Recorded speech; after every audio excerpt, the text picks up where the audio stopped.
hystérie de conversion, somatisation, troubles factices, hypocondrie, dissociation. Définition et histoire des concepts. On désigne sous le terme d'hystérie les manifestations physiques ayant une origine psychologique. Cette dénomination, fort ancienne, invoquait les déplacements anormaux de l'utérus à l'intérieur du corps à l'origine de ces manifestations. Le papyrus égyptien de Khaoun, datant du XXe siècle avant Jésus-Christ, évoque cette étiologie. Hippocrate, en 460 avant Jésus-Christ, séparait différentes formes cliniques en fonction des localisations de l'utérus itinérant. Plus tard, les médecins de l'Antiquité nuancèrent leur position en affectant à la matrice un rôle étiologique qui n'impliquait plus son déplacement. Au-delà de ces conceptions anatomiques peu crédibles, ces auteurs désignaient de façon claire l'insatisfaction sexuelle en tant que facteur étiologique. Au XVIIe siècle, Jordaen, Charles Le Poix et surtout Sydenham rapportent l'hystérie à un trouble cérébral et à une souffrance psychologique de nature émotionnelle. Au XIXe siècle, alors que se mettait en place la science psychologique, on vit s'opposer de façon nette les partisans des étiologies organiques et affectives. Le Viennois von Feuchterleben et l'Anglais Robert Carter rapportèrent l'hystérie à des causes psychologiques traumatiques. L'amour contrarié, la passion, l'insatisfaction, survenant chez une personne ayant un tempérament sensible et exigeant, entraînent des manifestations diverses, des convulsions, des malaises, des vomissements, qui réalisent des crises susceptibles de se reproduire, voire de se chroniciser. A l'inverse, le berlinois Griesinger voyait dans l'hystérie une maladie du système nerveux accompagnée de troubles psychologiques. Parallèlement à la cour du roi Louis XVI, deux personnages farfelus, Franz Anton Mesmer et Armand Marie-Jacques de Puységur, avaient voulu traiter les hystériques par le moyen du magnétisme. Outre l'aimantation dans un baquet rempli d'eau et de limaille de fer, ces médecins prestidigitateurs induisaient chez leurs patients une transe somnolente particulière. C'était l'hypnose, que l'Écossais James Braid formalisa de façon plus scientifique en 1843 et qui allait devenir le cheval de Troie de l'inconscient. Ainsi, au XIXe siècle, trois domaines explicatifs de l'hystérie se mettaient en place: les émotions, l'organicité, l'hypnose, que Jean-Martin Charcot, professeur de neurologie à la Salpêtrière, allait diversement exploiter. À la suite de travaux et de réorganisation, les hystériques furent transférés dans le pavillon des épileptiques. Les premières s'empressèrent de mimer les secondes, et Charcot dut se consacrer à ce nouveau trouble. Il décrivit ainsi la grande crise hystérique qui porte son nom et où se succèdent trois phases: mouvement épileptoïde, contorsion et grand mouvement, et attitude passionnelle. Il prit conscience du caractère réactionnel et émotionnel de ces troubles, de leur plasticité, de la possibilité de les induire ou de les réduire par la suggestion et par l'hypnose. Mais il voulut aussi faire de l'hystérie une affection neurologique, comparable à celle qu'il avait déjà décrite. De surcroît, il manipula les aimants, prétendant faire passer les paralysies d'un hémicorps à l'autre, ce qui s'opérait facilement grâce à des patientes particulièrement complaisantes. Ces excès démonstratifs, classiques dans le domaine de l'hystérie, qui se plient sans cesse au modèle proposé par les médecins, furent jugés sévèrement par les deux hommes avisés qui resituèrent le débat.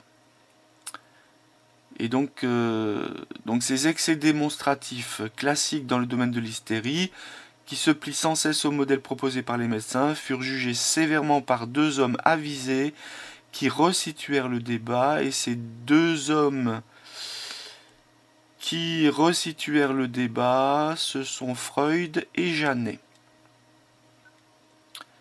Élève de Charcot, lié à Bernheim, qui avait utilisé l'hypnose et dont il traduisait les ouvrages, Freud accomplit la synthèse vers l'hystérie de conversion. À Vienne, avec Breuer, il publia le cas d'Anna O, patiente exemplaire. Cette jeune femme présentait plusieurs troubles, paralysie, inhibition, confusion mentale, qui s'effacèrent peu à peu au fur et à mesure qu'elle évoquait, sous hypnose, les circonstances douloureuses de la mort de son père. Freud définit alors la conversion hystérique comme transposition d'un conflit psychique et tentative de résolution de celui-ci dans des symptômes moteurs ou sensitifs. Son raisonnement était énergétique. L'affect bloqué ne pouvait s'exprimer normalement et utilisait la voie somatique. A l'inverse, la thérapie, phénomène cathartique, permettait à l'affect de s'exprimer et soulageait d'autant la surcharge somatique. Par la suite, Freud revint sur cette interprétation, laissant de côté l'hypnose, peu recommandable pour une carrière scientifique, et revint vers une étiologie sexuelle. Dans le cas d'Anna O, il décela a posteriori un phénomène de transfert envers Breuer. Puis, il développa les notions fondamentales d'inconscient et de refoulement et mit en place sa théorie de la sexualité infantile. L'avancée accomplie par Freud était considérable. Le caractère émotionnel du trouble, son origine dans le cadre d'un traumatisme mal métabolisé, permettait de comprendre sa réalisation inconsciente, involontaire et non lucide.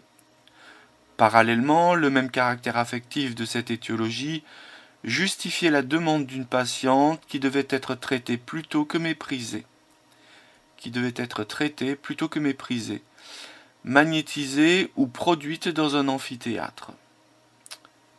Donc le caractère émotionnel du trouble, son origine dans le cadre d'un traumatisme mal métabolisé, permettait de comprendre sa réalisation inconsciente, involontaire et non lucide.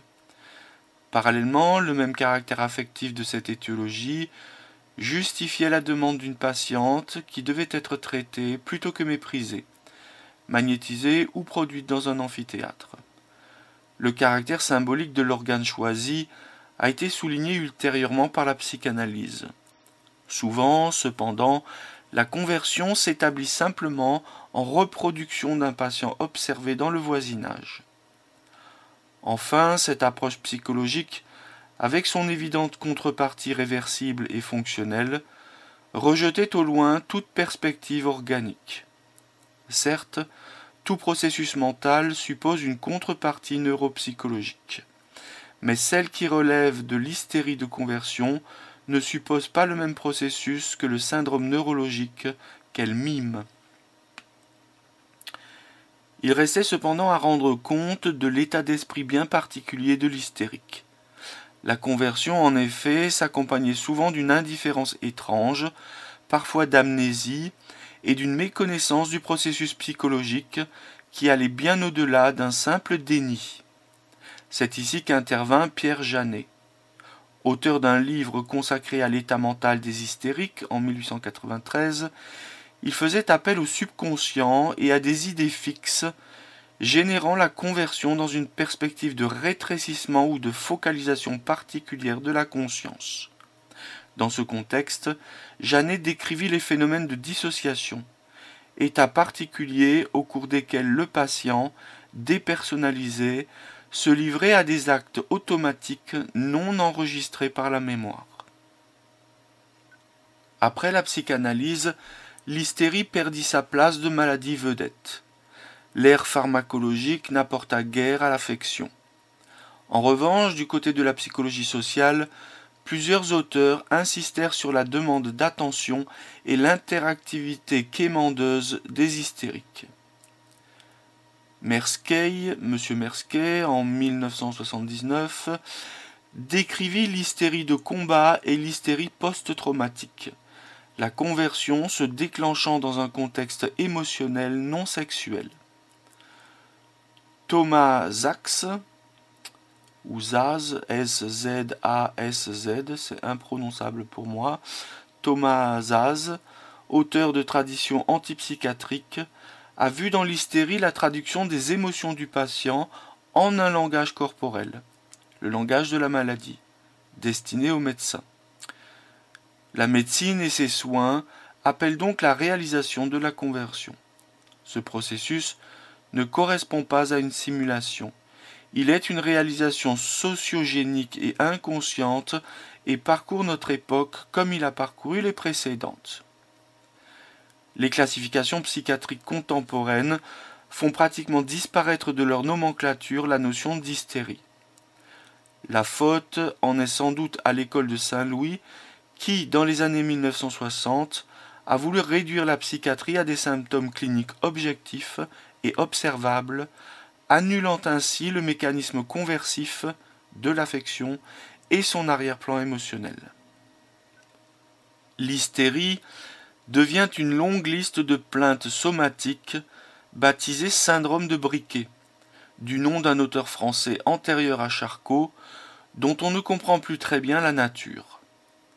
Le DSM-4-TR, qui porte les traces de cette tradition, supprime le terme d'hystérie et ne conserve de ce domaine que les maigres diagnostics de somatisation et de conversion, où la description très sèche des plaintes et des symptômes pseudoneurologiques ne s'assortit d'aucune évocation d'un état ou d'une cause psychologique particulier. Selon le DSM-4-TR, le trouble somatisation comporte des plaintes somatiques multiples, au moins un symptôme pseudoneurologique, un symptôme sexuel. Donc selon le DSM-4, le trouble somatisation comporte des plaintes somatiques multiples avec au moins un symptôme pseudoneurologique et un symptôme sexuel. Ces symptômes ne sont pas expliqués par une affection médicale connue, ou, s'il en existe une, ils sont nettement disproportionnés. Les critères exigés pour porter ce diagnostic sont nombreux, d'où sans doute la rareté des malades qui l'accueillent. Plus souple, le trouble somatoforme indifférencié ne nécessite qu'une ou plusieurs plaintes somatiques, et ces symptômes sont à l'origine d'une souffrance cliniquement significative ou d'une altération du fonctionnement social ou professionnel. Le trouble douloureux comporte une ou plusieurs douleurs qui entraînent une souffrance clinique ou un retentissement social ou professionnel. On estime que cette douleur est déclenchée ou accentuée par des facteurs psychologiques. Le trouble de conversion se réduit à des symptômes touchant la motricité, les fonctions sensitives ou sensorielles. La notion de plainte disparaît. L'état psychologique n'est pas caractérisé, mais on estime qu'il existe un lien psychologique entre ces symptômes et un événement, conflit ou facteur de stress. Les troubles factices correspondent à des symptômes physiques ou psychologiques qui sont produits intentionnellement ou qui sont feints, sans autre but précis pour le sujet que de jouer le rôle d'un malade. Le patient utilise volontiers un stratagème pour renforcer ses symptômes et demande des examens complémentaires répétés. Démasqué, il nie farouchement toute supercherie, puis échappe à l'équipe médicale pour rejouer plus loin le même scénario. L'hypocondrie est une préoccupation excessive, donc l'hypocondrie est une préoccupation excessive concernant la crainte ou l'idée d'être atteint d'une maladie grave. Le patient interprète de façon exagérée ou erronée des symptômes physiques banals. Ces préoccupations entraînent une souffrance significative ou une altération du fonctionnement social ou professionnel. Les troubles dissociatifs sont des perturbations plus ou moins durables de fonctions qui sont normalement intégrées, telles que la mémoire, l'identité, la perception de soi ou de l'environnement. Les troubles dissociatifs sont fréquents dans le cadre d'un état de stress post-traumatique, leur origine émotionnelle étant alors flagrante. Les recherches cliniques, épidémiologiques et neuropsychologiques contemporaines ont permis d'éclairer un peu mieux les hypothèses proposées par les auteurs anciens. La conversion hystérique est volontiers associée à d'autres pathologies psychiatriques, en particulier des états dépressifs, des troubles anxieux et certains troubles de la personnalité. Personnalité borderline, psychopathique, anxieuse. Les troubles de conversion surviennent de façon plus fréquente dans les populations défavorisées, peu culturées, peu scolarisées. C'est ainsi moins le refoulement que le manque d'éducation qui amène les sujets à exprimer de façon somatique des souffrances psychiques qu'ils ne parviennent pas à conceptualiser. A l'inverse, dans certaines familles, l'attention est sans cesse focalisée sur la possibilité de survenue d'une pathologie médicale. On assistera alors à des obsessions de type hypocondriaque. Le lien a également été établi entre les troubles de conversion et les traumatismes psychiques, lesquels peuvent entraîner également des troubles dissociatifs. Des abus sexuels, des abus physiques, des mauvais traitements subis pendant l'enfance sont retrouvés dans les antécédents des sujets présentant des troubles de conversion. Des études en imagerie cérébrale pratiquées chez des sujets présentant des paralysies post-traumatiques de nature conversive ont montré une réduction d'activité significative dans les régions du thalamus, du noyau codé et du putamen contralatéral, image qui se normalise après la période conversive. Des études en imagerie cérébrale pratiquées chez des sujets présentant des pathologies conversives avec anesthésie montrent des résultats comparables, avec réduction d'activité de certaines zones. Enfin, il existe une différence nette entre les sujets simulateurs et les sujets simplement suggestionnés. En définitive, l'hystérie suppose une souffrance émotionnelle que le psychisme convertit en manifestation somatique. C'est là le phénomène de déplacement, dont la réalisation est plus ou moins inconsciente, car l'expression directe de la souffrance n'est guère avouable, à la fois aux autres et à soi-même. L'hystérie est, comme on le dit souvent, un acteur qui se prend à son propre jeu, et qui arrive à se persuader de ce qu'il veut faire croire aux autres. Dans les formes intenses et lourdes, la conscience du patient s'en trouve perturbée, voire désagrégée, avec une indifférence étrange. Ces différentes manifestations, qui réclament l'attention de l'entourage, se déploient dans le cadre et selon le langage de la médecine, avec toutes les variantes géographiques et culturelles que cela suppose. Cet inconscient culturel rend compte du caractère de l'hystérie, géniard, égoïste et revendicateur, souvent présent depuis l'enfance. Sans doute faut-il concevoir l'hystérie, comme bien d'autres pathologies, de façon graduée. Du côté de la borne bénigne, il s'agit de plaintes douloureuses et somatiques, exprimées avec conviction, mais dans le cadre d'une conscience normale. Le patient joue son rôle de malade, exprime une pathologie dont il connaît éventuellement le nom, les symptômes, le traitement. C'est le trouble somatisation, la plainte douloureuse.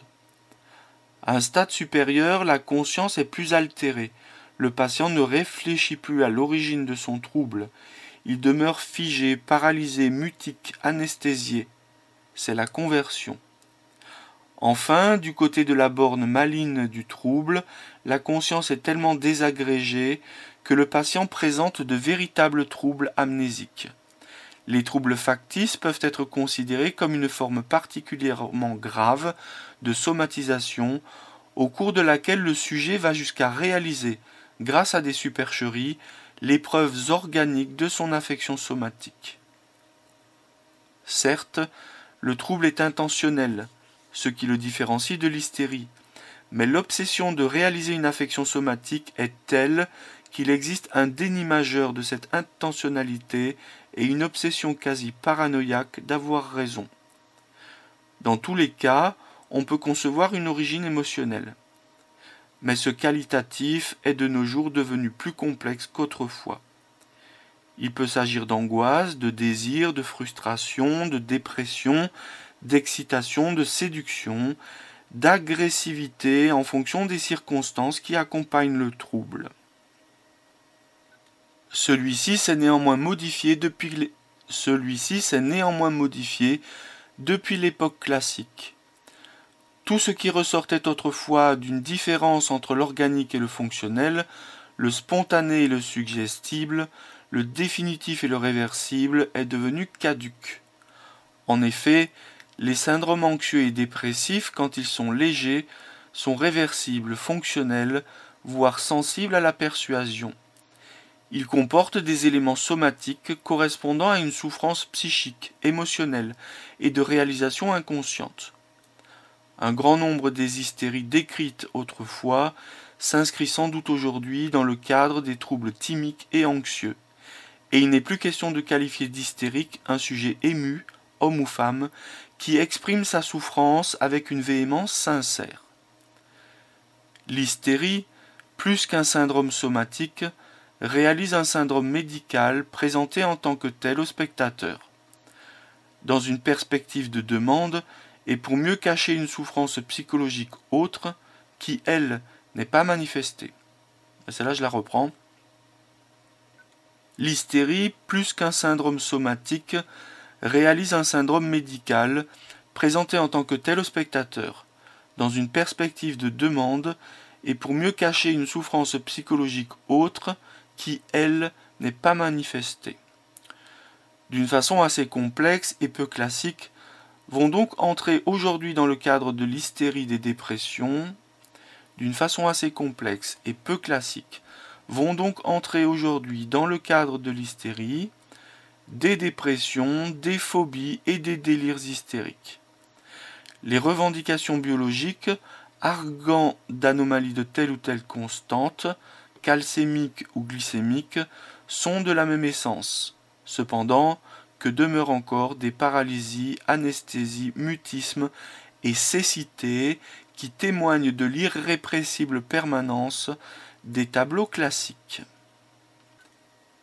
L'hystérie de conversion. La clinique classique. Les manifestations pseudo-neurologiques, telles que Charcot les présentait dans son amphithéâtre, sont les plus démonstratives et les plus faciles à diagnostiquer. Il s'agit de crises nerveuses, de paralysie, d'anesthésie, d'atteintes sensorielles et de troubles de la conscience. Parfois précédées par une aura anxieuse, avec douleurs ovariennes et boules dans la gorge, l'attaque de Charcot voit se succéder 3 phases. Une perte de connaissance, peu authentique, sans chute véritable, une période de contorsion et de grands mouvements clownesques, enfin une phase d'attitude passionnelle où le patient mime des scènes violentes ou érotiques. Donc Charcot voit se succéder 3 phases dans l'hystérie de conversion. Une perte de conscience, peu authentique, sans chute véritable. Ensuite une période de contorsion et de grands mouvements clownesques. Donc le patient fait le clown. Et enfin une phase d'attitude passionnelle où le patient mime des scènes violentes ou érotiques. Cette forme typique est loin d'être toujours réalisée.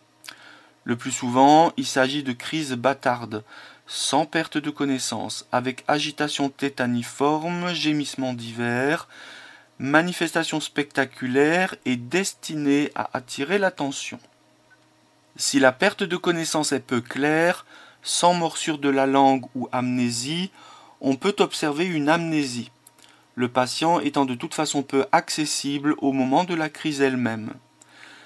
Mais l'on observe aussi des paralysies et des anesthésies, hémiplégie, paraplégie, monoplégie, qui frappent par leur caractère atypique et leur survenue dans un contexte doucereux et indifférent, sans angoisse ni affolement, la symptomatologie étant comme posée sur un plateau, exhibée complaisamment devant l'entourage interloqué. Signalons aussi l'astasie-abasie, trouble de l'équilibre avec incapacité à se tenir debout et certaines attitudes vicieuses, boiterie ou torsion bizarre, comme la camptocormie. Alors, ça va appeler le dictionnaire. Donc, je recommence. Signalons aussi l'astasie-abasie, trouble de l'équilibre avec incapacité à se tenir debout et certaines attitudes vicieuses, boiterie ou torsion bizarre comme la camptocormie qui voit le sujet plié en deux, à angle droit, ou la position fixée de la main qui tient une aiguille, décrite par Janet, ou la position fixée de, ouvrir les guillemets, la main qui tient une aiguille, fermer les guillemets, décrite par Janet.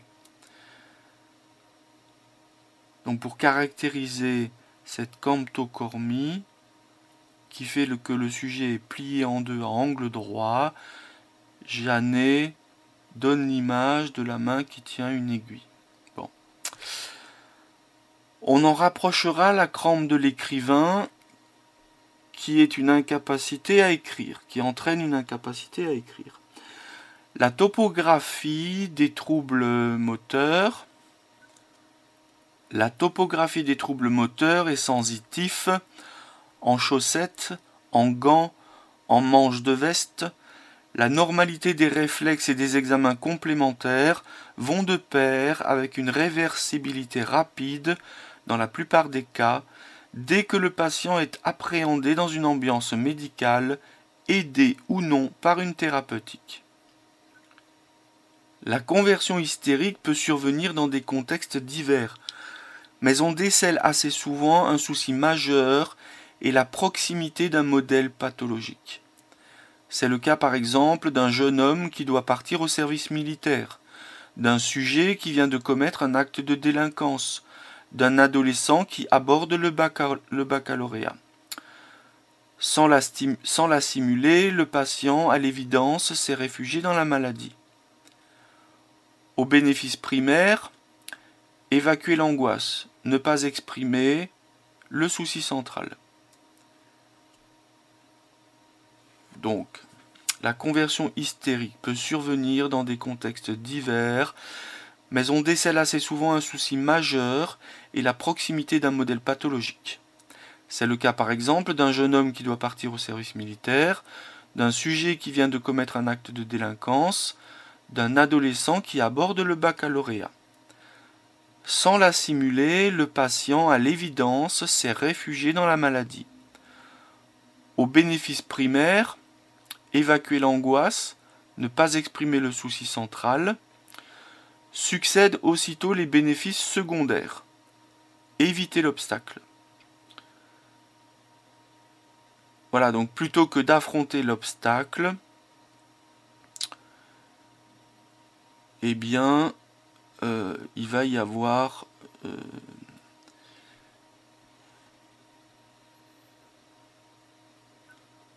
donc plutôt que d'éviter l'obstacle, il va y avoir une montée d'angoisse. Classiquement, l'abord psychologique de ces difficultés permet de lever peu à peu les symptômes hystériques auxquels on accorde, pour ne pas humilier le patient, quelques soins banals et symptomatiques. Les atteintes sensorielles sont spectaculaires, ce sont les cécités, diplopies, scotum et surdité hystérique, dont on rapprochera le mutisme et l'aphonie, troubles aux durées très variables, selon qu'il existe ou non un bénéfice secondaire. Elles sont fréquentes en milieu militaire, avant ou après le combat, et en pathologie du travail, chez les chanteurs et les standardistes. Les troubles de la conscience comportent le coma et la confusion hystérique. Le coma hystérique, qui peut durer plusieurs heures ou plusieurs jours, s'accompagne d'un électroencéphalogramme normal. Il n'existe pas d'anomalie pupillaire et on note une résistance à l'ouverture des paupières. La confusion hystérique se manifeste par des questions et des réponses à côté et une inhibition intellectuelle. Entre parenthèses, syndrome de Ganser, mais ne s'accompagne pas d'une réelle désorientation. La pseudo-démence hystérique comporte des plaintes mnésiques et une désorientation avec réponse inappropriée aux ordres simples. La vie quotidienne reste préservée, sans errance, perte d'objets et incurie. Les performances sont variables et le patient, très dépendant, vit dans un état de régression puérile avec une demande d'aide très excessive. Les conversions hystériques touchant le domaine viscéral sont plus plaintives, le patient invoquant des douleurs et des spasmes.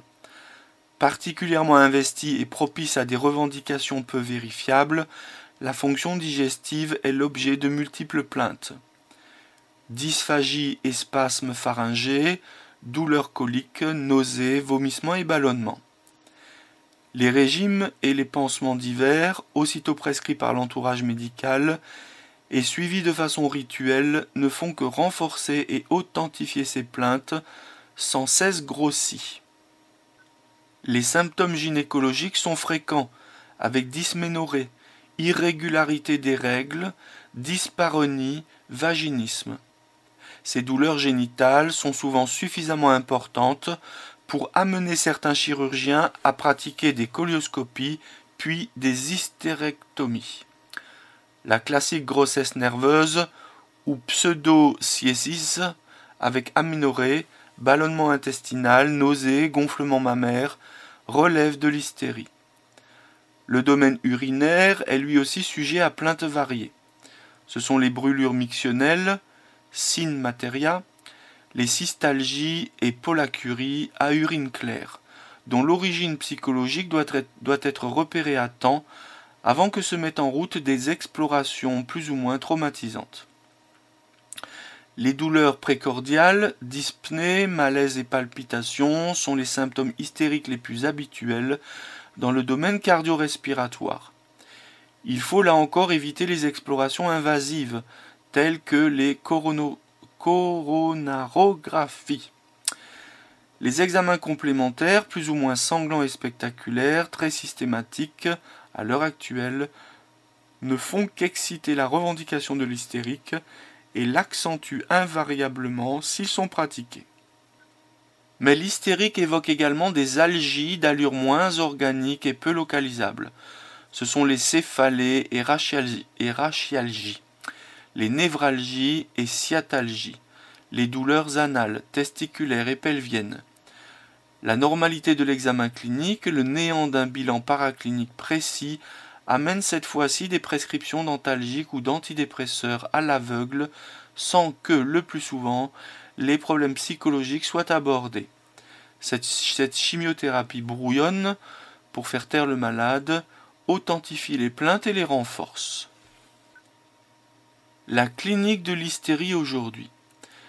L'hystérie de conversion réalise les affections et les troubles de son époque. Toute campagne publicitaire, toute médiatisation télévisuelle concernant une affection médicale amène aussitôt leur contrepartie conversive. Or, de nos jours, les troubles psychiatriques font partie de la culture médicale courante et, selon une perspective utilitaire, ils s'avèrent fort efficaces pour amorcer un arrêt de travail ou provoquer une réforme militaire. On verra donc se développer des états dépressifs, des troubles anxieux et des délires hystériques. Telle femme de 60 ans, mère et grand-mère, mais divorcée, se déclare dépressive, parle d'abondance, fait état de sa tristesse et de son asthénie, mais va et vient, rencontre des amis, se trouve fort occupée de diverses courses et sorties. On ne note ni trouble du sommeil, ni amaigrissement, ni anorexie. Cette personne est à la recherche de l'antidépresseur idéal, la plupart des produits essayés ayant entraîné des effets secondaires. Tel homme de 50 ans est en arrêt de travail depuis 10 ans pour des troubles anxieux à type d'agoraphobie. Conducteur de tramway, il a présenté une crise de panique caractéristique au cours de son travail. Mis en arrêt de travail aussitôt après cet incident, il a prétexté une incapacité à sortir de son domicile. Une invalidité a finalement succédé à cet arrêt de travail prolongé. Un examen attentif, l'hospitalisation en unité de jour, révèle que l'anxiété de ce patient est bien relative et qu'il se déplace aisément dans l'espace urbain. Telle jeune fille prétend voir des fantômes, des chauves-souris, des sorcières et des squelettes. Ce spectacle de train fantôme survient à la tombée de la nuit et lui arrache des cris qui la jettent dans les bras de sa mère. Cette pathologie romantique se manifeste de façon intermittente à des horaires bien choisis, quand les parents rentrent de leur travail. Elle ne s'accompagne d'aucun automatisme mental, d'aucune hallucination auditive et résiste aux neuroleptiques, un peu trop vite prescrits. À ces troubles spectaculaires s'opposent les troubles vagues. Certains sujets évoquent une asthénie, une anxiété diffuse, se sentent mal dans leur peau, cherchent à élucider leurs problèmes et leurs complexes. La demande est là, têtue et lancinante, comme l'insatisfaction, le narcissisme et le désir de soin. Donc la demande est là, têtue et lancinante, comme l'insatisfaction, le narcissisme et le désir de soin. Voilà qui est moderne. L'hystérie aujourd'hui ne se donne même plus le mal de fabriquer des symptômes et se pose devant le médecin dans la nudité de son exigence. Que l'on se rassure. Le praticien saura habiller de verbe et de psychopathologie cette expression paucisymptomatique. Une interminable psychothérapie commencera alors, complaisante pour l'un, obsessionnelle pour l'autre. Des psychotropes seront prescrits. Il ne manque guère et certains sont célèbres. Plus âpre et moins charmeuse est l'hystérie paraclinique. Plus âpre et moins charmeuse est l'hystérie paraclinique avec renouvellement des examens complémentaires. Je suis diabétique comme ma mère. Ma calcémie est trop basse. Sur certains examens, mes hormones thyroïdiennes sont anormalement élevées. Un radiologue a désigné sur cette radio un canal lombaire étroit, etc. On l'a compris, plus que plaire, il s'agit pour l'hystérique de se couler dans un rôle cohérent de malade. Aux premiers éléments annoncés par le patient, le médecin offre bien vite un cadre où la pathologie se complète confortablement. Un diagnostic se construit, chacun ayant intérêt à ce que la maladie existe. Une thérapeutique s'ensuit, mais ce n'est guère celle qui devrait être mise en place. Qui devrait être mise en place. Le caractère de l'hystérique.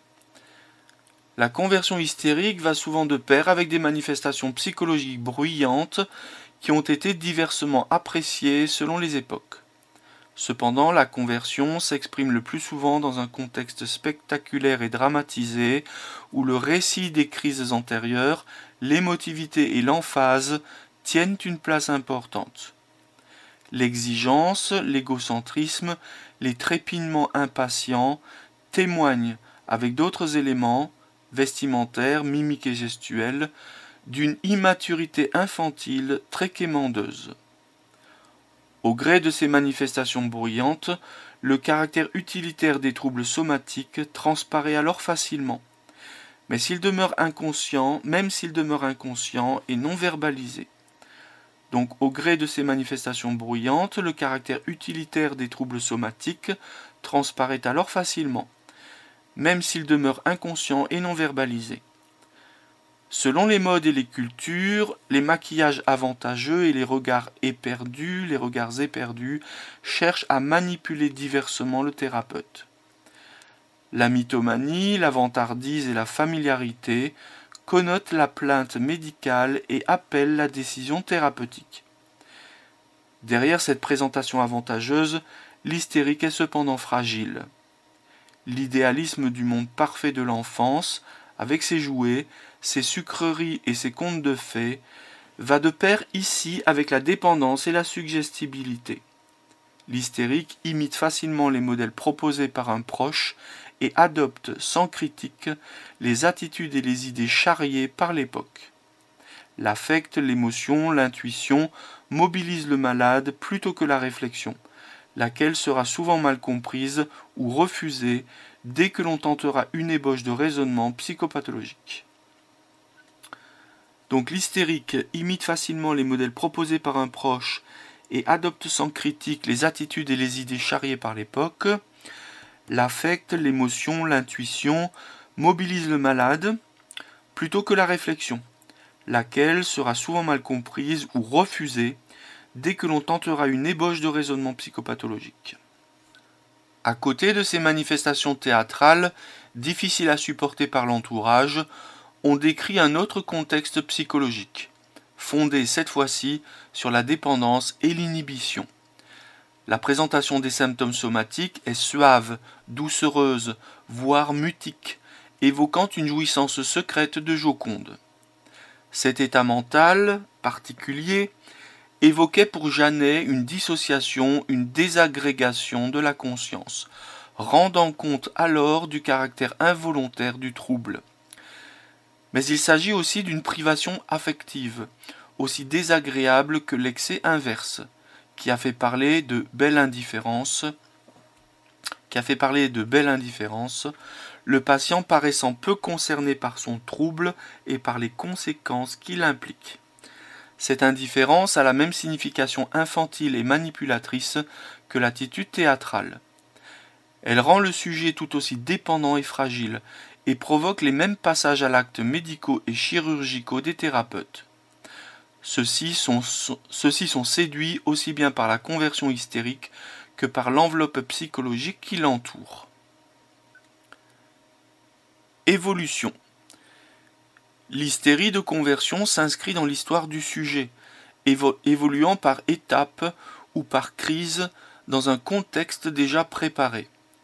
Il existe volontiers dans l'enfance un vécu de carence affective, avec sentiment d'abandon et de dépendance, le sujet étant réellement délaissé ou au contraire surprotégé, mais enclin à demander en permanence. Les parents eux-mêmes s'affirment difficilement et ne constituent pas pour le sujet un modèle identificatoire clair. Ils invitent peu le sujet à trouver son autonomie, à se déployer vers une existence affirmée d'adulte, à verbaliser ses émotions et ses désirs. Que survienne une circonstance douloureuse, un deuil ou une séparation, comme le service militaire ou la nécessité d'aller travailler dans une autre région, et la conversion va se produire, empruntant souvent sa symptomatologie à une pathologie médicale du voisinage. L'attitude de l'entourage, familial et médical, est alors fondamentale. Ou bien ces partenaires restent neutres et ne modifient ni leur attitude ni les projets envisagés, ou bien ils s'émeuvent, s'agitent, prescrivent et réorganisent le destin du patient dans un sens régressif. Dans la deuxième éventualité, l'hystérie de conversion va se fixer, les bénéfices secondaires s'étant ajoutés aux bénéfices primaires, d'une façon parfois irréversible. Par exemple, une perte des capacités professionnelles liée à un arrêt de travail prolongé condamne le patient à rester dans son symptôme. Une telle évolution est classique en milieu militaire, où la règle est à présent de traiter au plus vite l'accident conversif. Non traité, l'hystérique risque alors d'évoluer vers un chapelet d'accidents conversifs, l'habitude se prenant de ne pas formaliser les souffrances psychiques au niveau de la claire conscience et de vivre dans la dépendance de l'entourage. Épidémiologie et étiologie. La fréquence de l'hystérie de conversion est très variable selon les régions et les cultures. La prévalence varie de 11 pour 100 000 à 300 pour 100 000 selon le DSM-4-TR. Mais le trouble somatisation est beaucoup plus fréquent, 0,2 à 2% chez la femme, moins de 0,2% chez l'homme. L'étiologie doit être conçue selon trois perspectives. Selon le modèle psychologique classique, l'étiologie doit être conçue selon trois perspectives. Selon le modèle psychologique classique, l'hystérie de conversion est liée au refoulement d'affects non exprimables. Les théories psychanalytiques mettent ici en jeu l'affleurement du conflit oedipien. Certains événements infantiles, certains souvenirs, impliquant des désirs ou des traumatismes sexuels, ne peuvent pas être évoqués. Ces pulsions se convertissent en symptômes somatiques qui se localisent dans certaines parties du corps particulièrement investies ou impliquées. Mais le processus de conversion implique aussi un mécanisme d'identification, le patient empruntant ses symptômes à une personne importante, admirée, désirée ou haïe. Parallèlement, l'identification sexuelle serait double, à la fois masculine et féminine, la femme hystérique témoignant d'une revendication phallique et la séduction s'exerçant également à l'égard du parent de même sexe. Donc, parallèlement, l'identification sexuelle serait double, à la fois masculine et féminine. La femme hystérique témoignant d'une revendication phallique et la séduction s'exerçant également à l'égard du parent de même sexe. La neuropsychologie et l'imagerie cérébrale contemporaine conservent la notion d'une psychopathologie émotionnelle, mais en lui faisant correspondre une localisation cérébrale plus précise. Le stress entraînerait une hyperactivité des cortex orbitofrontal et cingulaire, ainsi que l'amygdale, lesquels inhiberaient les régions du noyau codé, du thalamus et du putamen. On assisterait ainsi à une inhibition motrice proche des états de négligence et de mésutilisation. Enfin, la réalisation des conversions hystériques est fortement influencée par le contexte culturel. Pour Zaz, comme pour l'école de Saint-Louis, l'hystérie est la réalisation inconsciente des symptômes réclamés par la culture médicale. Le patient exprime ses émotions dans le langage médical parce que la culture médicale réclame cette expression. Les études ethnopsychiatriques consacrées à l'hystérie confirment cette impression. Des crises d'allure variées ont été décrites dans plusieurs contextes culturels, yougoslaves, portoricains, esquimaux, quand les règles de la société empêchaient le sujet d'exprimer son désarroi ou sa faiblesse. Donc des crises d'allure variées ont été décrites dans plusieurs contextes culturels, donc dans des cultures yougoslaves, portoricaines, esquimaux, où les règles de la société font que, normalement, on n'exprime pas son désarroi ou sa faiblesse, et donc comme on ne peut pas l'exprimer, on fait une conversion hystérique. On transforme la non-expression de sa douleur en symptômes physiques. Thérapeutique. L'abord thérapeutique de l'hystérie est occupé de façon presque aussi importante par les erreurs à ne pas commettre que par les réelles ambitions curatives. Les partisans des étiologies organiques, comme les psychothérapeutes, ont compris depuis longtemps que toute surenchère amène une fixation plus profonde de la conversion. L'hystérie est en effet un syndrome qui se crée dans le contact avec la médecine. Attacher de l'importance à l'histoire du malade, à ses symptômes, aux épreuves subies, faire preuve de pitié, désigner les erreurs des confrères, se présenter comme le sauveur providentiel, utilisant une méthode exceptionnelle, c'est aussitôt faire le jeu de la conversion. Le thérapeute doit donc rester modeste, minimiser, relativiser, écouter avec prudence et neutralité les plaintes du patient. Il est essentiel de couper l'hystérique de son entourage familial et culturel, de l'examiner seul, de prendre son temps, de faire revenir le patient plusieurs fois, de pratiquer quelques examens complémentaires. Cependant, l'hospitalisation et les arrêts de travail sont dangereux, car le patient fera tout pour les prolonger et renforcer son statut médical. Les investigations paracliniques seront peu invasives et ne seront pas répétées. Le risque est grand à partir d'un résultat incertain d'une nouvelle construction pathologique. Une fois le patient mis en confiance, il faut écouter ses plaintes, sans les exagérer, sans vouloir démasquer la conversion. Nous attrapons l'hystérique par la perche qu'il nous tend, sans y croire, mais sans la mépriser. Puis, peu à peu, l'entretien dévie vers d'autres problèmes, d'autres soucis, afin de cheminer vers les causes profondes de la conversion. Les difficultés relationnelles, les soucis et les obsessions accumulées depuis longtemps s'expriment peu à peu. Les aspects infantiles sont abordés. Les plaintes somatiques s'estompent. Dès lors, la véritable angoisse apparaît, avec ses manifestations physiques et les circonstances qui la motivent. Le patient peut alors se déprimer, se remettre en question, plus fragile, mais aussi plus accessible à une véritable thérapeutique. Le risque est alors que la demande se fixe, de façon à nouveau exagérée, sur la pathologie psychique. Telle circonstance infantile, tel traumatisme de jeunesse se trouve mis en avant, justifiant la régression et le refus d'aborder les circonstances difficiles de l'existence. C'est le danger encouru par la psychothérapie psychanalytique, dont l'hystérie constitue l'indication de choix, mais qui fabrique un ensemble pathologique imposant dans lequel le malade se coule avec délice. S'y ajoute un risque transférentiel majeur avec attachement excessif au thérapeute et prise en charge indéfinie. Si le patient abandonne assez souvent sa conversion, il quitte plus difficilement la scène médicale et transforme sa demande de soins. Il redoute avant tout d'être considéré comme bien portant. C'est aussi le risque d'utiliser les psychotropes. À différentes étapes de la prise en charge, les anxiolytiques et les antidépresseurs peuvent être utilisés pour atténuer l'anxiété et le repli sur soi. On devra en guetter les effets placebo et nocebo. Il faudra éviter d'augmenter les doses ou de changer sans arrêt de produit.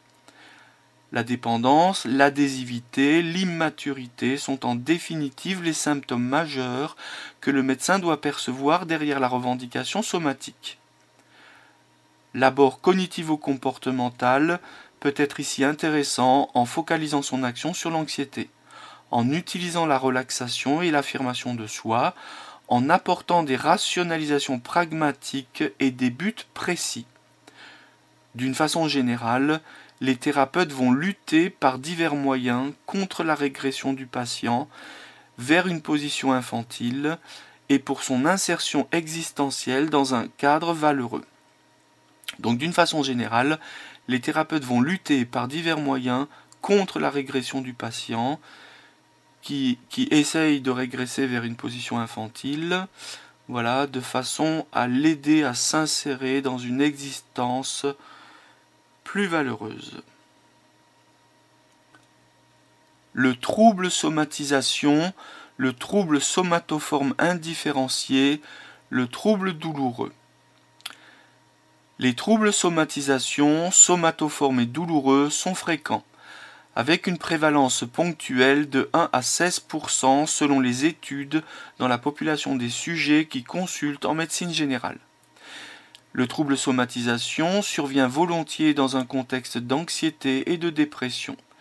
Il s'associe à une perte de l'estime de soi, à un mépris du corps, à un fonctionnement social médiocre. Le patient a tendance à se replier sur lui-même, à désinvestir ses relations avec les autres, et on retrouve souvent des traumatismes anciens qui ont amené une sensibilité particulière aux événements de la vie. Cependant, les patients établissent difficilement un lien entre ces blessures anciennes et leurs troubles actuels. Il n'y a pas d'élaboration psychologique. La demande est primaire. Les sujets, alexithymiques, analysent mal leurs émotions et leurs sentiments. Ces attitudes régressives, infantiles et naïves s'intègrent classiquement dans le destin de personnes frustes et modestes qui se protègent, vivent petitement et se réfugient dans les arrêts de travail. Mais l'on retrouve aussi le trouble somatisation chez le jeune cadre dynamique, ambitieux et obsessionnel qui refoule au plus profond ses difficultés affectives. Des céphalées et des algies diverses, l'obsèdent de façon lancinante sans qu'il évoque ses incertitudes de carrière ou ses déboires conjugaux. Du point de vue psychologique, Le trouble somatisation peut être considéré comme une fixation à une attitude infantile où le souci du corps constitue l'élément dominant de la relation avec les proches. Les autres liens socio-intellectuels amoureux s'étant peu épanouis. Il en est de même concernant les contenus de conscience, le sujet s'obsédant sur sa sensibilité et sa fragilité corporelle.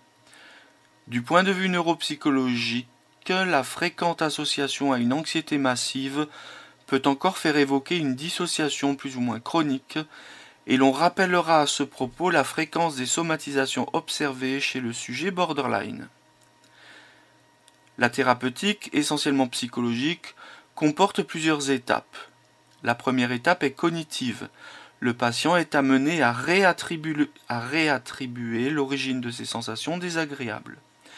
Les impressions pénibles de fatigue, de malaise, de douleur ne proviennent pas forcément du dysfonctionnement d'un organe, mais elles peuvent être dues à un surcroît d'anxiété, au surmenage, à la peur.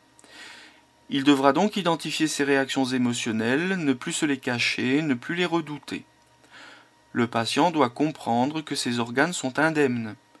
Des examens complémentaires, pratiqués une bonne fois, le certifieront. Il doit également admettre que son attention s'est anormalement fixée sur cette sensibilité somatique. Il est invité à découvrir d'autres domaines. Rencontres, loisirs, promenades, voyages, etc. Le ressenti somatique sera ainsi rationalisé de façon rassurante dans le contexte d'une psychothérapie pédagogique qui est présentée de façon détendue et modeste. La deuxième étape est comportementale. Le patient doit abandonner ses habitudes de malade. Donc le patient doit abandonner ses habitudes de malade. Il cessera de se palper, de se prendre le pouls, de s'observer.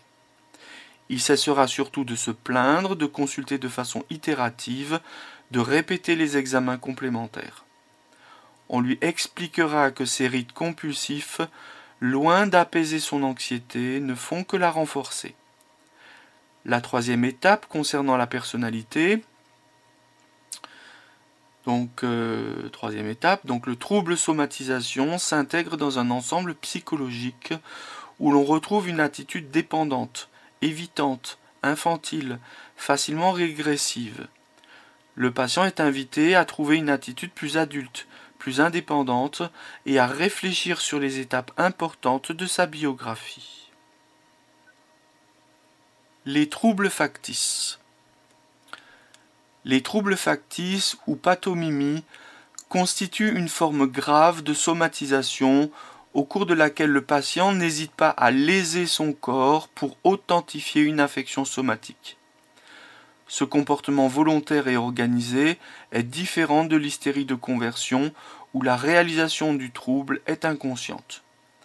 Cependant, le patient pathomimique n'avoue jamais son stratagème et paraît jouer un double jeu qui est à la limite de la personnalité multiple. Le trouble factice est différent de la simulation en ce qu'il ne répond pas à un but précis. La seule motivation du patient est de jouer un rôle de malade, cette aspiration s'inscrivant dans une destinée marquée par la dépendance, la frustration, la pauvreté des investissements et de l'expression. Le syndrome est plus fréquent chez les sujets exerçant des professions médicales ou paramédicales, lesquels offrent les moyens intellectuels et instrumentaux de ces subterfuges. Les troubles factices sont volontiers réalisés dans les domaines hématologiques et dermatologiques.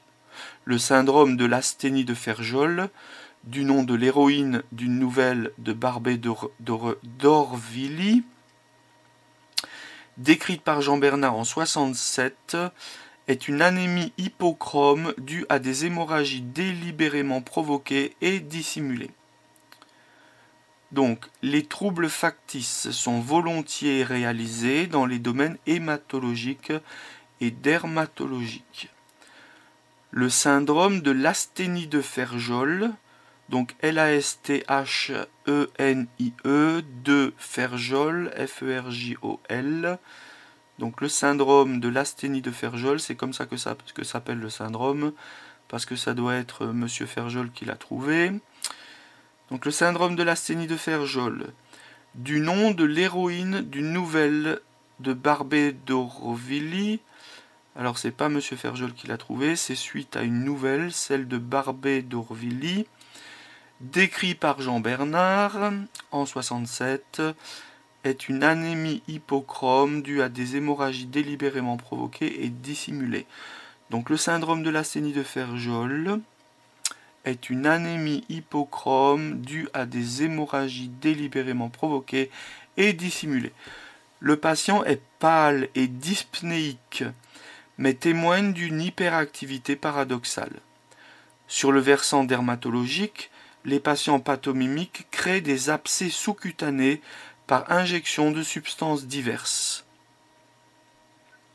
Des scarifications et des ulcérations sont entretenues par grattage. Dans le domaine urologique, on décrit des hématuries liées à l'absorption volontaire d'anticoagulants. Enfin, au cours du syndrome de Munchausen, le patient suggère par ses plaintes une pathologie viscérale suffisamment convaincante pour que le chirurgien intervienne. Des hystérectomies, gastrectomies et néphrectomies sont ainsi pratiquées, qui ne font qu'amplifier les revendications. La surenchère du pathomime provoque l'obstination des thérapeutes.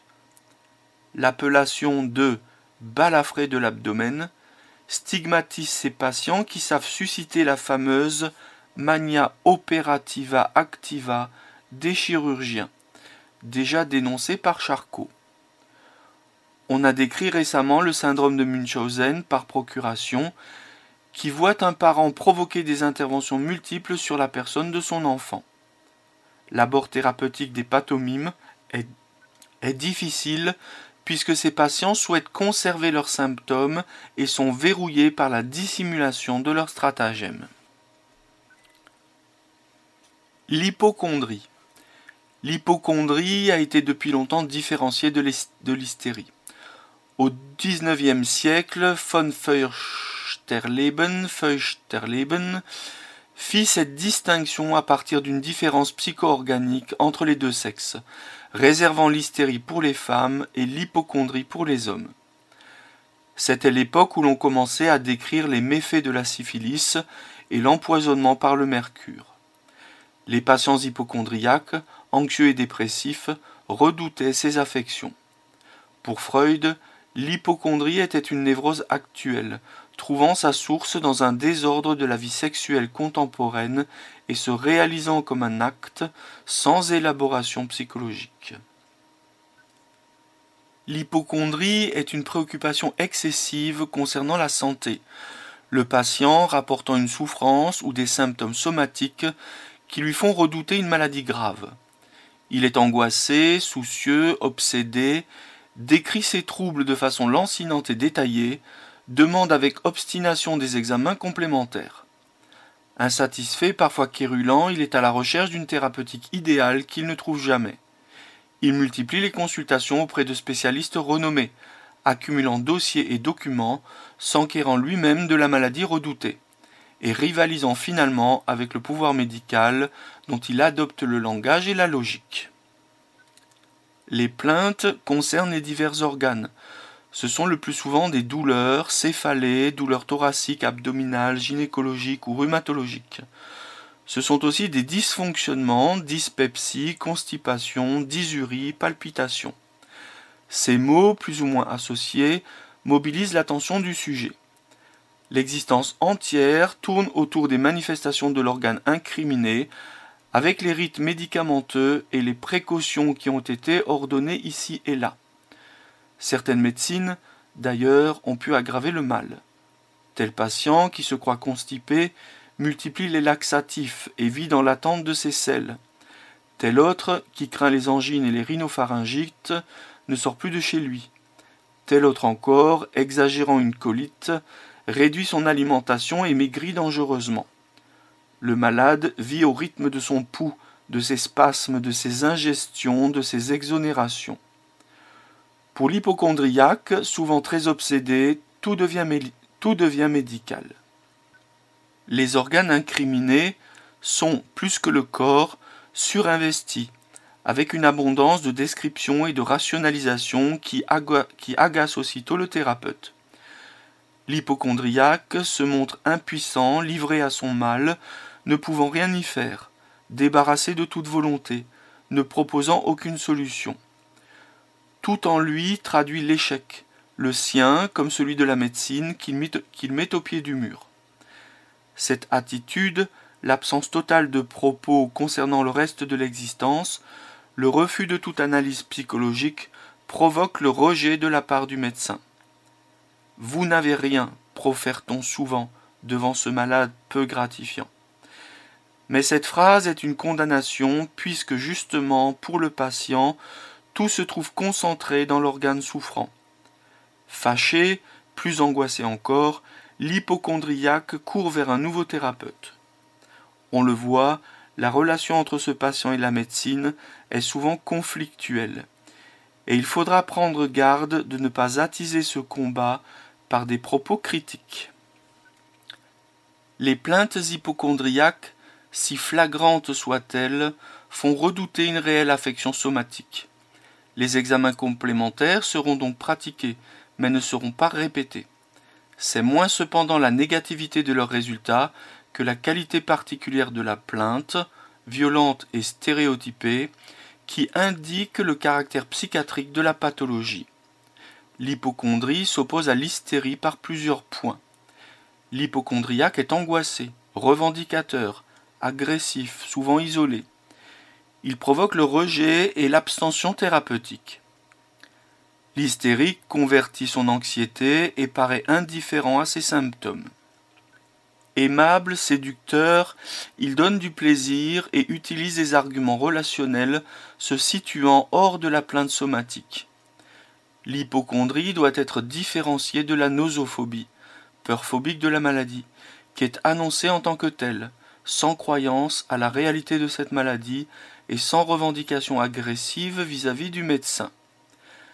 Les hypocondries délirantes, avec croyance à des transformations corporelles ou à des pourrissements d'organes, se rencontrent dans la schizophrénie et la mélancolie et sont décrites dans les chapitres correspondants. Il n'y a pas lieu de trop s'interroger quant à l'étiologie de l'hypocondrie. Dans un contexte familial centré par la maladie ou l'invalidité d'un proche, le sujet est entré dans une culture du soin corporel qui devient le centre de ses préoccupations et envahit sa psychologie. Tout souci désormais converge vers cette expression. Tout souci désormais converge vers cette expression.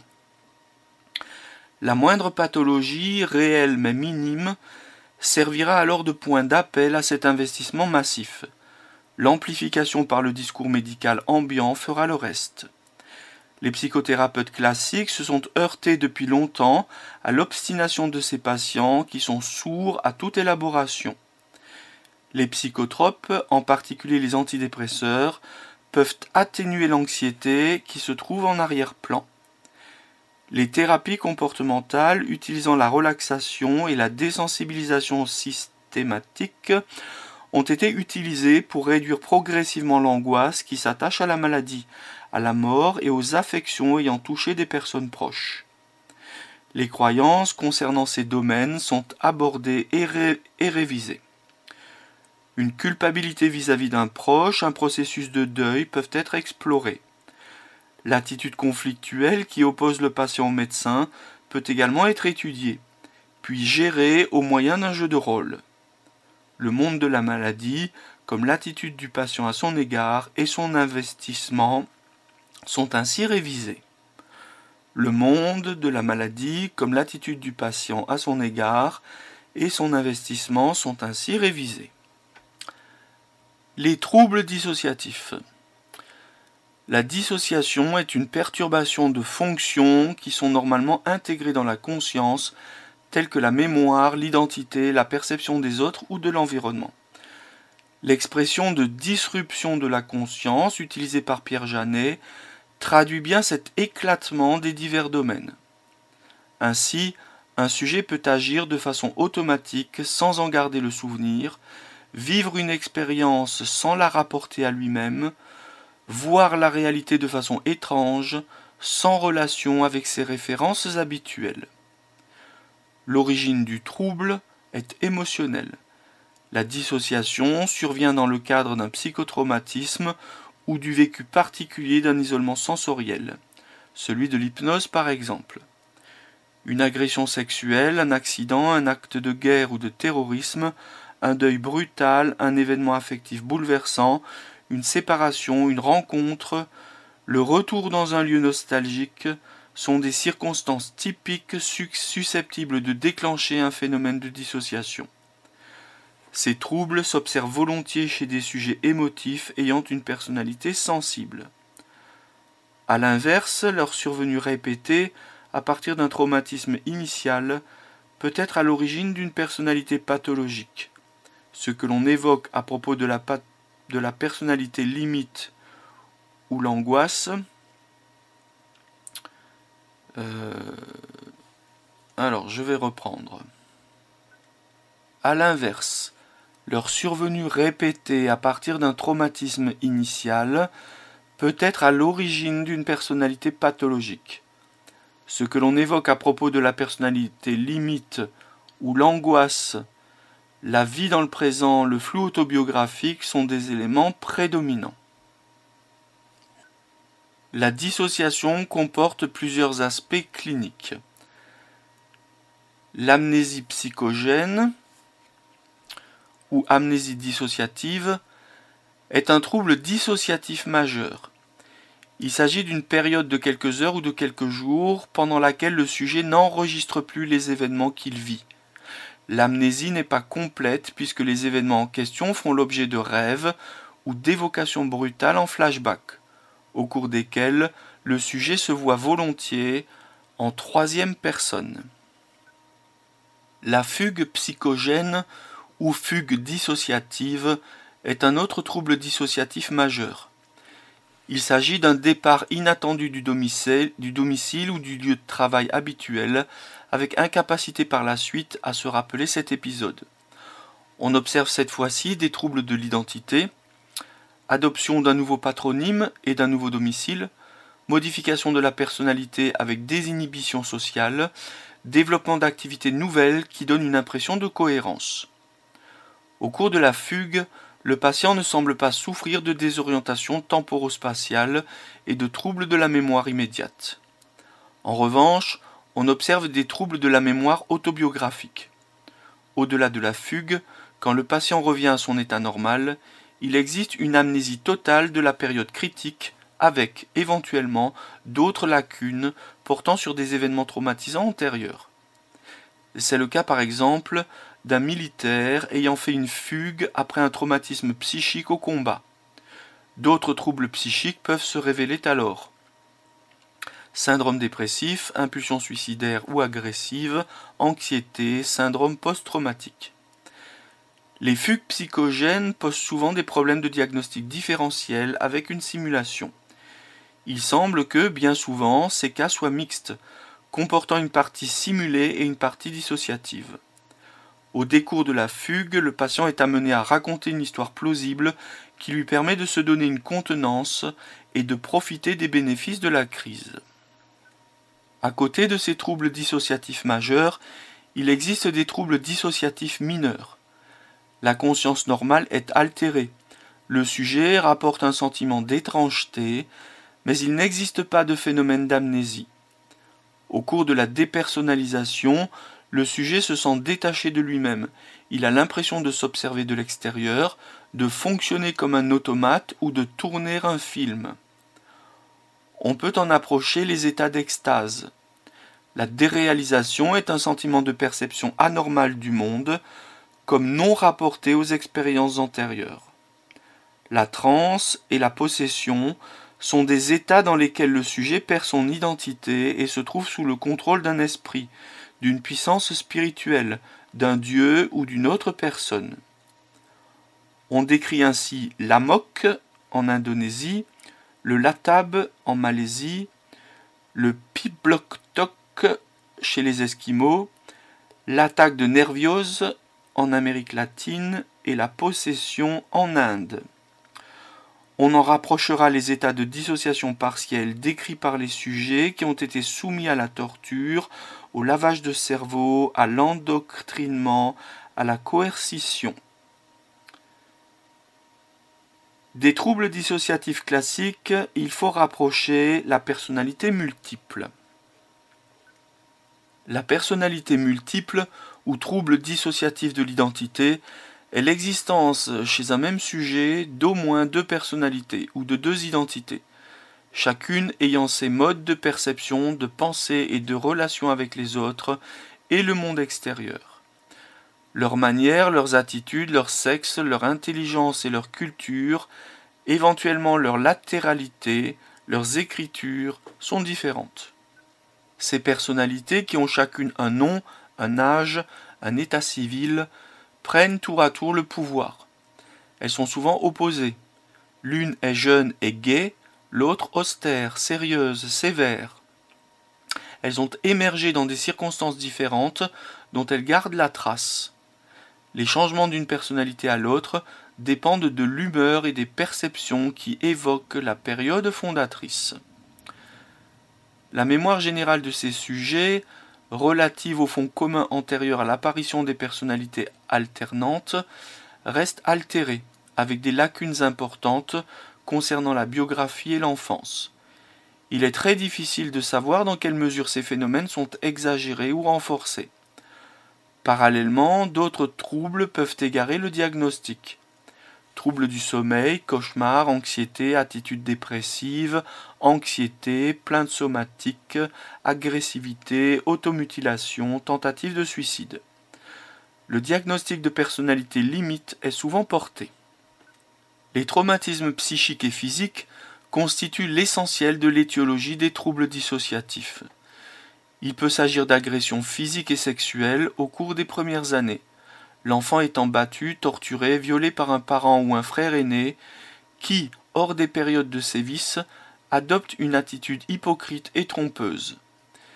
Les menaces constantes proférées à l'encontre du sujet ou de l'un de ses proches confèrent à la situation une tonalité particulièrement douloureuse. Le sujet est amené à jouer lui-même un double jeu. Il oublie de façon plus ou moins volontaire certains événements qui sont ensuite rappelés de façon intense. Outre les maltraitances parentales, les situations d'abandon et de négligence, le vécu passif de conflits entre le père et la mère peuvent être à l'origine de troubles dissociatifs. La contrepartie neuropsychologique de ces phénomènes peut être explicitée. Le flux sensoriel qui parvient au thalamus se répartit normalement vers les régions du cortex frontal et du système limbique, la région de l'hippocampe étant normalement responsable de l'enregistrement en mémoire à long terme des souvenirs épisodiques. Le passage en mémoire déclarative s'effectue également grâce à ce processus. L'amygdale joue un rôle de modulation de l'état émotionnel. En cas de stress, ces équilibres sont perturbés. Les événements sont enregistrés sur un mode émotionnel, mais ne sont pas transcrits en mémoire déclarative. Les évocations sont ensuite déclenchées de façon automatique par des circonstances similaires ou au cours de rêves, avec un revécu émotionnel intense, mais sans contrôle ni formalisation intellectuelle.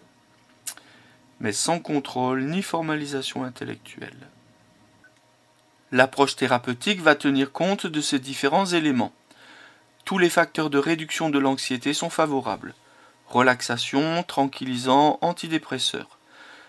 D'une façon générale, le patient doit apprendre à ne plus redouter les émotions et à leur donner un sens. Elles devront donc être appréhendées et verbalisées dans une ambiance détendue.